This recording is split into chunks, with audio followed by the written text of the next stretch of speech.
Translation. Materialistic activities are always mixed with three kinds of miserable conditions: adhyatmika, adidaivika, and adibhotika. Therefore, even if one achieves some success by performing such activities, what is the benefit of this success? One is still subjected to birth, death, old age, and disease, and the reactions of his fruitive activities. In response, please. Materialistic activities are always mixed with three kinds of miserable conditions: adhyatmika, adidaivika, and adibhotika. Therefore, even if one achieves some success by performing such activities, what is the benefit of this success? One is still subjected to birth, death, old age, and disease, and the reactions of his fruitive activities.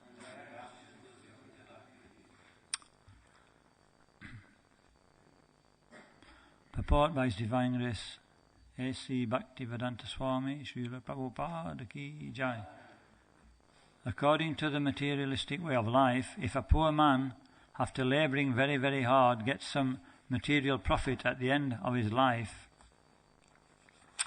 he is considered a success, even though he again dies while suffering threefold miseries: adhyatmika, adidaivika, and adibhotika. No one can escape the threefold miseries of materialistic life, namely miseries pertaining to the body and mind, miseries pertaining to difficulties imposed by society, community, nation, and other living entities, and miseries inflicted upon us by natural disturbances from earthquakes, famines, droughts, floods, epidemics, and so on. If one works very hard suffering the threefold miseries, and then is successful in getting some small benefit, what is the value of this benefit? Besides that, even if a karmi is successful in accumulating some material wealth, he still cannot enjoy it, for he must die in bereavement. I have even seen a dying man begging a medical attendant to increase his life by 4 years so that he could complete his material plans. Of course, the medical man was unsuccessful in expanding the life of the man, who therefore died in great bereavement. Everyone must die in this way, and after one's mental concoction is taken into account by the laws of material nature, he is given another chance to fulfill his desires in a different body. Material plans for material happiness have no value, but under the spell of the illusory energy, we consider them extremely valuable. There were many politicians, social reformers, and philosophers who died very miserably without deriving any practical value from their material plans. Therefore, a sane and sensible man can never desire to work hard under the conditions of threefold miseries, only to die in disappointment. Om Gyantimirandasya Gyananjana Shalakaya Chakshurun Militam Jena Tasmai Shri Guruve Namaha. Sri Chaitanya Manobhishtam Stapitam Yena Bhutale Swayam Rupa Kadamayam Dadati Svapadantikam Vandeham Shri Guru Shri Yuta Padakamalam Shri Gurun Vaishnavamscha Shri Rupam Sagrajatam Sahagana Raghunatham Vitam Tam Sajivam Sadvaitam Savadutam Parijana Sahitam Krishna Chaitanya Devam Shri Radha Krishna Padan Sahagana Lalita Shri Vishakan Vitamscha He Krishna Karuna Sindhu Dinabando Jagatpate Gopesha Gopika Kanta Radha Kanta Namostute Tapta Kanchana Gorangi Radhe Vrindavanishvari Vrishavanu Sute Devi Pranamami Hari Priye Vanchakalpatarubhyascha Kripa Sindhu Vayevacha Patitanam Pavanebhyo Vaishnavebhyo Namo Namaha. Jai Shri Krishna Chaitanya Prabhu Nityananda Shri Advaita Gadadhar Shri Vasadi Gaura Bhakta Vrinda. Hare Krishna Krishna Krishna Hare Hare, Hare Rama Rama Rama Hare Hare.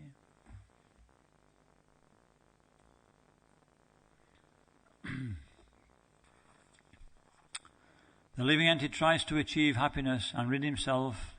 Oh, sorry, that's the wrong one.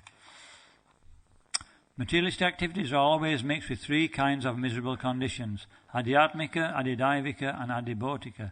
Therefore, even if one achieves some success by performing such activities, what is the benefit of this success? One is still subjected to birth, death, old age, disease, and the reactions of his fruitive activities. So when I was coming back on the aeroplane from India, I was sat in between two women actually. One was on the looking through the window, and you could see she'd had a eventful life. And she was actually, when I sat down, she said, "I was hoping that you would sit at the side of me, because I used to go out with one Hare Krishna, and he turned out to be a right jerk.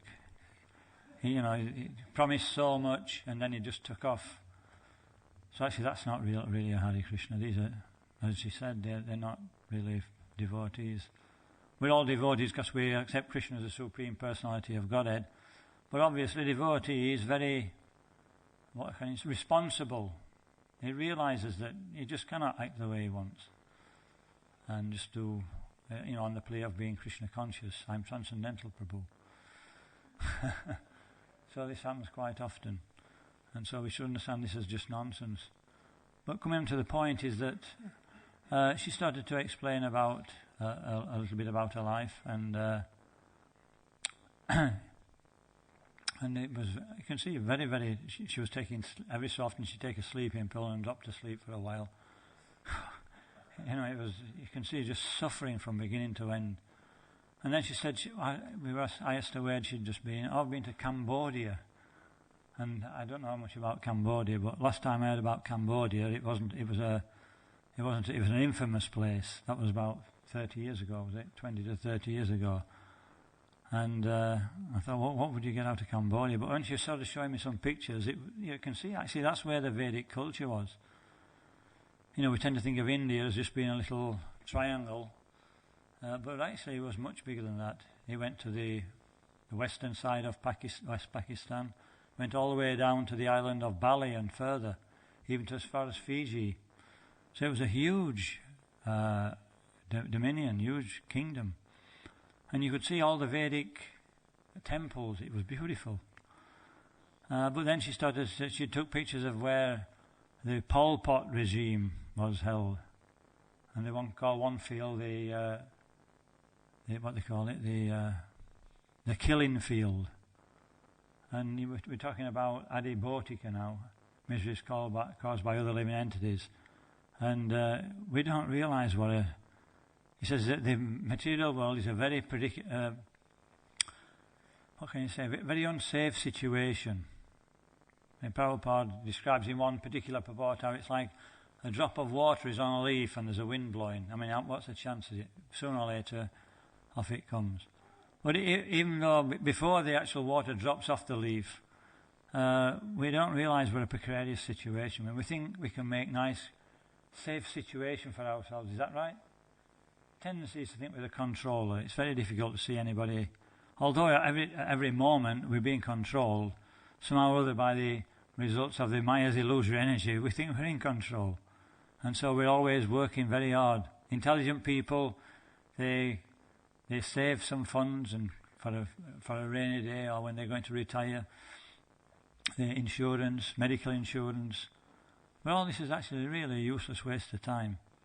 Why? Because what you told me emphasised this point. It said that 40% of that country were wiped out by the leader. 40% of the population. Can you imagine in this country, what's the population? 50 to 60 million. Is it 60? And, 40% of 60, what's that? That's about 35, innit? Something like that. No, it's about 25. So, 25 million people. How many have we got in here? Probably about 30 to 40 maybe. And so what's 40% of 30? It's about 12, innit? Something like that. So in here, if we were living in Cambodia, there's 12 on us going to be finished. And what I said, why did he? I didn't know much about Cambodia. It was so long ago. I said, why did he wipe them all out?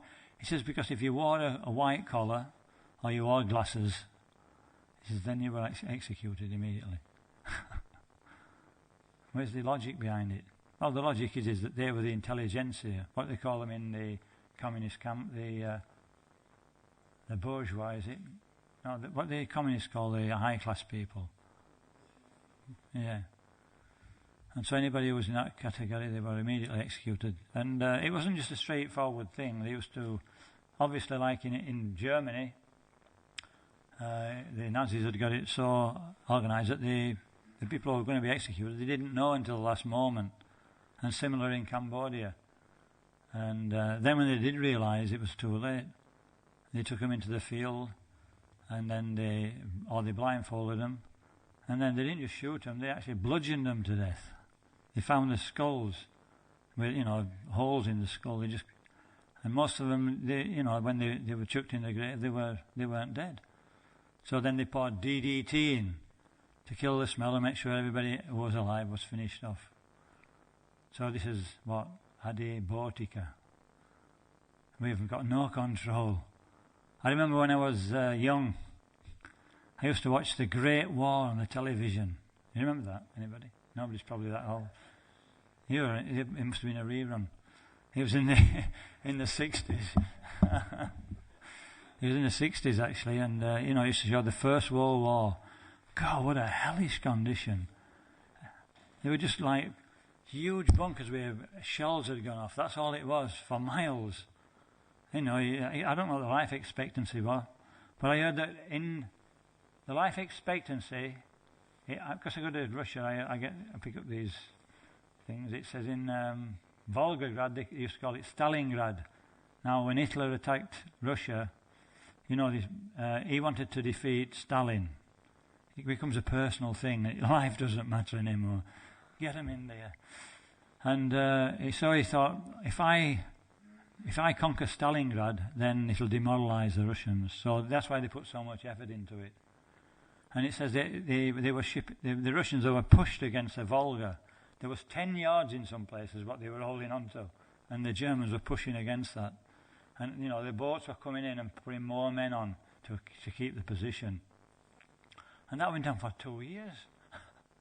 2 years. They were just filing men in. And so the life expectancy was about 6 hours. You got on there. They were shipping them out as fast as they shipped them in. That was Stalingrad. And then the point I'm making is that when I was watching this First World War film, at one point I thought I was probably about 8 years old, maybe 12 years old. And I suddenly felt really fearful, and my body started shaking. I thought, these idiots who are running this country could send me out there. And I was really, really frightened. Because what they do, it showed you men, they were waiting at the trenches, and then there'd be the captain who'd fire a gun, and over they went, and they ran into machine guns, crossfire, firing that way, firing that way. What chance have you got? And I saw one of the men actually, I watched it, and he went up and immediately fell down. I thought, he's not wanting to go. The British, they shot a lot of their own men actually because they wouldn't go over the top. Krishna Chaitanya. So that's the world. This is the reality. We read these books, Adibodhika, Adidevika, but no, it's a very dangerous situation. Adhyatmika. There's so many things going off in this body. I think, what was it? Vishwambari mentioned it yesterday, wasn't it? He was mentioning about, what was it? Vrajdwara, the fire of death. And about, he didn't mention he mentioned Kalyakana, the queen of what? The queen of the the soldiers, the Queen of Old Age. Queen of Time, sorry. And what's the, any other names for these different forces? What this chapter, what this the fifth canto mentions? There's Chandavega and his soldiers. He was like the commander-in-chief of the soldiers. And so that's happening at every moment. You don't know what's going on. There's so many things in this body. And at any time, one little thing, and we're finished. I remember my brother, he all of a sudden his throat started contracting for no reason at all. He got some allergy. The doctor came, okay, I'm safe now. The doctor came, and he said, it's all right. You just, leave him for a little while. And he'll be okay. So the doctor went away, and it started contracting more, and he could hardly breathe. They sent for another doctor, and he said the other doctor, he ought to be, struck off the list, and immediately give him some treatment. Another hour or so, he'd have been finished. So Hari Atmika, which is caused by our own body and mind. And the mind, what a problem. And what's the last one? Adi Bhautika, Adi Daivika. We're completely under the control of higher authority. We're trying to think we're free from the Supreme Personality of Godhead. But every moment we're controlled. I was listening to a Prabhupada lecture the other day. He said we're either in control of the Lord's lower energy or Krishna directly. We have our choice. So anyway, this is a little bit about Adi Bhautika, Adi Daivika, Adi Atmika. And I put a little bit on here. But what makes us suffer, that's the point.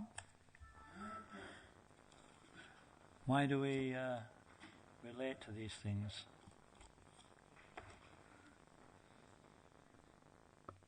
First thing it says, 2 verses early, it says that this is the Avaduta Brahman speaking, if you remember. Narada Muni, he's met this Avaduta Brahman who was laid like a python. And so he asked him, how did, you can see that he's fat, and yet he's not doing anything. He's not looking for food. He says, you look quite jolly, you look as if you're self-realized. What's the situation? And so, because he asked very nicely, the Avadut Brahman starts to answer. And he starts talking about the actual situation in this material world. He says that all problems arise from what? What's the biggest problem? Where do our problems arise from? Bhayam dvitiyabhinivasatha shat. Bhayam, fear, it comes from bodily identification.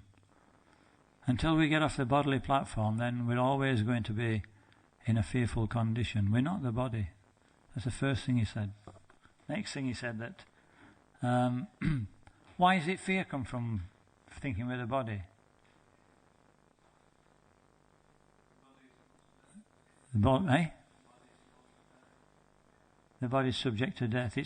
Any moment, there's so many difficulties the body can give us. It's fallible. Next point he says that, actually, people don't know it, but in the previous verse, the next verse, when it said that it's just like water in a covered well. It's covered by grass, very dangerous. In India, they have these wells, and they don't never fence anything off. They just let the grass grow over it, and if you're actually walking in the wrong situation, you're in the well. And it says, just like the water in the well, happiness is within the person. Nityasiddha Krishna Prema, Sajya Kabanai. Sarvanadi Surichati Karya Udai. That, pure love for Krishna is eternally situated in the heart. It's not something we have to get from external sources. And how do we bring that happiness to bear? How does it come forward? By hearing and chanting. By hearing and chanting, then the living entity naturally awakens to his real self. So then it comes to this verse. We'll not say much about it because it's also Srivas Pandit's appearance day, so I thought I'd just say a little bit about Srivas Pandit. So, right, Lord Rishabhadev, he says to his 100 sons, Nayam deho deha bhajamni loke, kastan kam ahate vid bhajamte, tapodivyam putraka yena satvam, sujjat karma shokyam tvanantam. He's saying that the happiness derived in this material world is available to all species of life. In human form of life, if we just act like the animals, then we're not any better. We're going to get that happiness anyway. Prahlad Maharaj also says the same thing to his school friends. It's naturally got. Happiness naturally comes, distress naturally comes. So we shouldn't meditate on that. So here Rishabhadev's also telling his 100 sons, we should search for that Brahma Shokam, that spiritual happiness. Why? Because it's actually transcendental to temporary happiness and distress, and it lasts eternally. And so, what are the things that make us materially happy? What is the mechanism behind material happiness? Where does it come from and why? It comes from the mind. Is that right? Happiness is in the mind materially. In spiritual life, happiness is already, it's a natural thing that we feel. It's something which we don't have to meditate on. But material happiness means that there's two things I wrote down. Fulfilling a mental concoction. Now in the Bhagavad Gita it says that that's the symptoms of one who's self-realized on the spiritual platform. And it says that he says, how does he sit? How does he walk? How does he speak? What is his language? But the first answer that Lord Krishna gives him, he says he doesn't become affected by the mind. The mind will come up with so many mental concoctions, but he ignores them. Sometimes the mind will make us happy over the same situations that a few moments ago it made us miserable. So he's not trying to find happiness with the mind. And then the second point is that it's just like a Krura. He's an example of spiritual happiness. When he was sent by Kamsa, he had no reason to be happy. He was asked to go and deceive his worshipable Lord. Go to Vrindavan, bring Krishna and Balaram back, and then he told him, then we're going to have elephant Kulavayapida waiting for him. If he fails to kill him, then we've got wrestlers, Mustika and Chanura. And then if that fails, I've got all my soldiers. So he knew he was going for a mission where he had every reason to be unhappy. But what was his outlook? He understood Krishna is the Supreme Personality of Godhead. Whatever he wants to happen will happen. This is my opportunity to associate with the Supreme Personality of Godhead. And so he fixed his mind on what would happen when he reached Vrindavan. How Krishna would immediately come and greet him, sit him on a bed, wash his feet, feed him nicely and give him sweet words. And that's exactly what did happen when he arrived in Vrindavan. As we know, he saw Krishna's feet in the dust, and he immediately got down from his chariot and started rolling in the dust. And then eventually he came to Krishna's house, and Krishna did exactly what he was meditating on. So this is the way a devotee sees. He has to be meditating on the goal all the time, because that goal eventually manifests. Material goals, we may meditate on them, we may get the result, we may not get the result. It's all up in the air. Half the things we meditate on, they never happen. But by meditating like a Krura, he meditated on the goal of meeting Krishna, and exactly that happened. And so a devotee is like that. It's mentioned in the Bhagavatam how a devotee is like on a long journey. There's one traveller, he may be travelling on a long journey, but as soon as he gets home, so many problems while we're travelling, very difficult. But as soon as he gets home, he feels completely satisfied in the association of his loved ones. And so that's okay when we've got the goal, but what about the traveller who's still out there?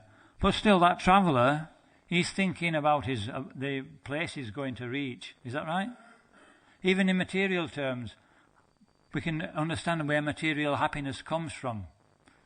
That they're working all week and they're hating the situation 90% of the time. Some people, they've got a little bit of attraction for their job, but not many. It's usually like a real toil. And then they're thinking about that night when they can enjoy. They're thinking about that weekend when they can enjoy. They're thinking about in a few months' time when they've got a break from work and they can go away somewhere. They're meditating on that. So we can use that in a spiritual way. A devotee is hearing about Krishna, talking about Krishna, to remind him about Krishna, so he can remember what the goal is. And that goal becomes manifest in due course of time. So then, when we have that higher, this is called the higher taste. What's that verse? 259. Yeah. Niha Rashidem Rasovaryam Rasopyasya. When we get that higher ras. Krishna is the source of all ras. He says, Rasovaisa. At this same wrestling match that Akrura was going to, he was reciprocating with so many different living entities in so many different ways, fulfilling their desires. So one who's meditating in the proper way, then Krishna will certainly fulfill that desire. How did the wrestlers see Krishna? If we want to see Krishna that way, that's how we can see Krishna. It was like a thunderbolt. How did Kamsa see Krishna? Death personified. How did the ladies see Krishna? They saw him as Cupid, but even more beautiful than Cupid. So when we're meditating on this material world, then we see that side of Krishna, the horrible side, ghastly form of the material nature. So devotees learning to see and meditate on Krishna in his pastimes in Vrindavan. And the other thing about material happiness is what? What's another aspect? It's just a relief from some suffering condition. We think we're happy when we've got out of some difficulty, that's all. So these are the two things I gleaned from that. So the goal is to control the mind. Yato nischalati manascha anchalam ashritam tato nayam yat. How does it go? Yato nischalati manascha anchalam ashritam tatashtato nayam yat. What's the last line? Atmana eva vishamnayat.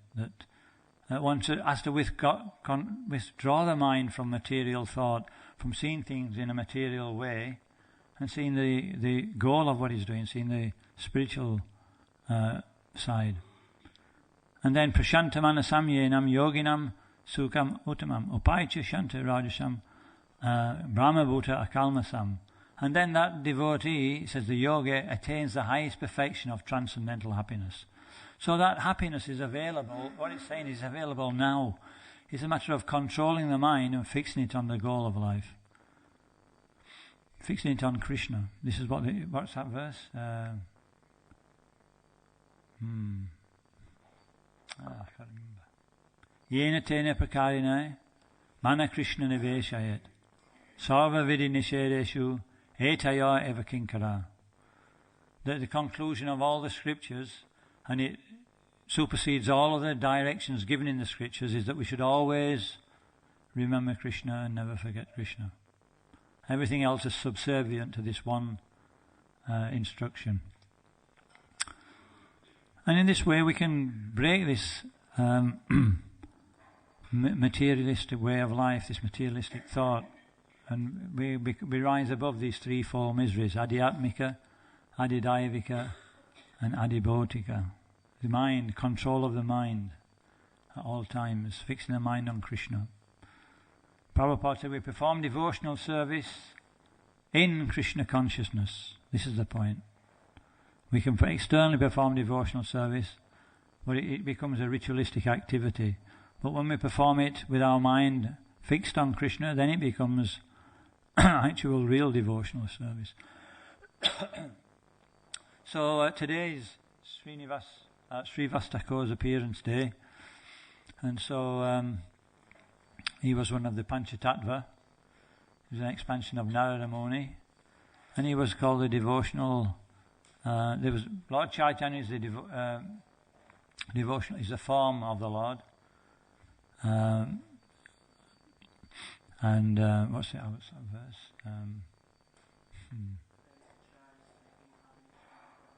I'm thinking of the Sanskrit word. Anyway, Lord Chaitanya is a devotee himself. Nityananda is his expansion. Swarup Shakti. And then Advaita Acharya. Nityananda is Swarup Shakti. Lord Chaitanya is Rupa. Swarupa. Lord Chaitanya is Rupa. Nityananda is Swarupa. Expansion of a devotee. Advaita Acharya is the incarnation of the Lord. Avatar. Gadadhar is the devotional energy of the Lord. And Srivas is the incarnation of a devotee. Pure devotee, sorry.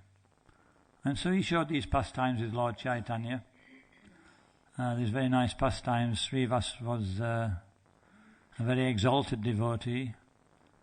And one particular pastime, we all know how he had one son. He used to all the kirtans. Before Lord Chaitanya took sannyas, he performed kirtan in closed doors, behind closed doors. And he used to be in Srivas's house, Srivasangam. And one day, all the ladies in the inner house of the inner sanctum of the house were started wailing and crying. And Srivas was just outside the door, and Lord Chaitanya was having an ecstatic kirtan. So he went in to see what was the matter. And all the ladies, he could see immediately that one of his sons had died. And so it explained how Srivas was a very, very sober devotee, and immediately preached to his wife and all the ladies. He said that, to die in the association of the Supreme Personality of Godhead while he's hearing kirtan, how can this be inauspicious? And even if you feel actually in that frame of mind where you want to lament, don't lament now. Lord Chaitanya is experiencing great happiness in kirtan. If you spoil his happiness, then I'll immediately go and run and jump in the Ganga. So after the Lord Chaitanya, so they followed his instructions. And he gave many nice instructions to them, actually. But then after the kirtan was over, Lord Chaitanya said, Srivas, I don't feel the same ecstasy as I usually feel in kirtan. There's something happening in this place. What's the... And Srivas wouldn't tell him. And then some of Srivas's friends, they spoke up, said, Srivas's son has died during the night, Lord. Is this right, Srivas? And Srivas was quiet. And then Srivas began to speak. And he said, it's better that my son dies in this situation. He says, I didn't want you to be disturbed. If you were disturbed, that would be more painful to me than death. And Lord Chaitanya began to cry. And he says, how can I give up such a confidential servant as yourself? So this is the relationship of the devotee. He's so much fixed on this transcendental platform that even the death of Adi, what's this one, Adi? Which one is it? Adibhotika. Somebody else calls it, when somebody dies, they're causing you distress. Even such a severe situation, Srivas was fixed. And so this is dear to the Lord. It says in the Chaitanya Chaitamrita that, what's that verse about austerity? About tapasya? Mahaprabhura bhakta ganera vairagyapadan. Ya'an dehi Krishna Gaura Bhagav. Mahaprabhura bhakta ganera vairagyapadan. Yahan dehi Krishna ana vairagyapadan.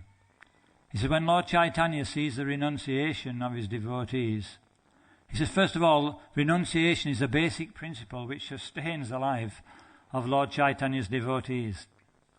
He says, when Lord Chaitanya sees that renunciation, he becomes extremely pleased.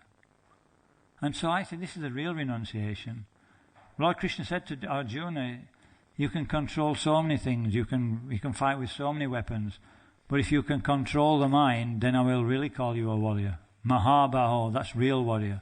One who can control the mind. And so this is Srinivasa's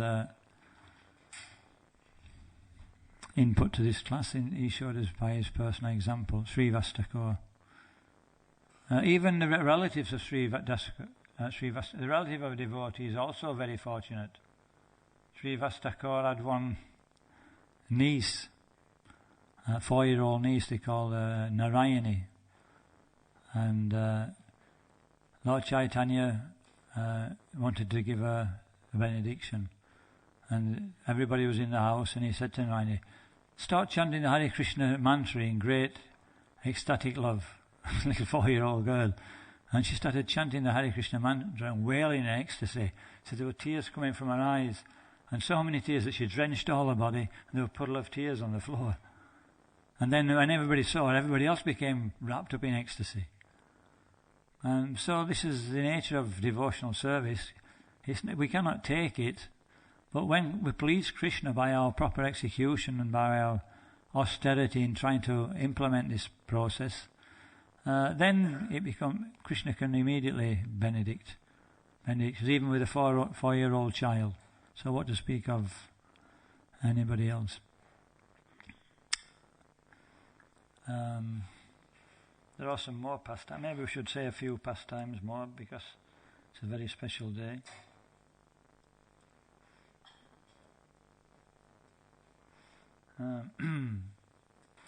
Also, sometimes a devotee he can also correct the Supreme Personality of Godhead. He gives instruction to the Supreme Personality of Godhead.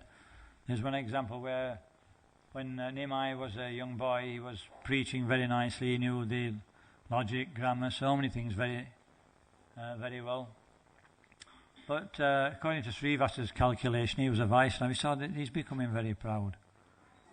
And so actually Srivasa preached to him. He said, what's the purpose of knowledge? He says, you think you know so much. The purpose of knowledge is to become simple and become humble.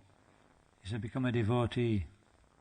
And so this was actually a turning point in Lord Chaitanya's outlook on the purpose of learning. Later on, of course, Lord Chaitanya started to practice devotional life. But at that time, he was still on the platform of developing jnana and renunciation. Okay, so we can stop there.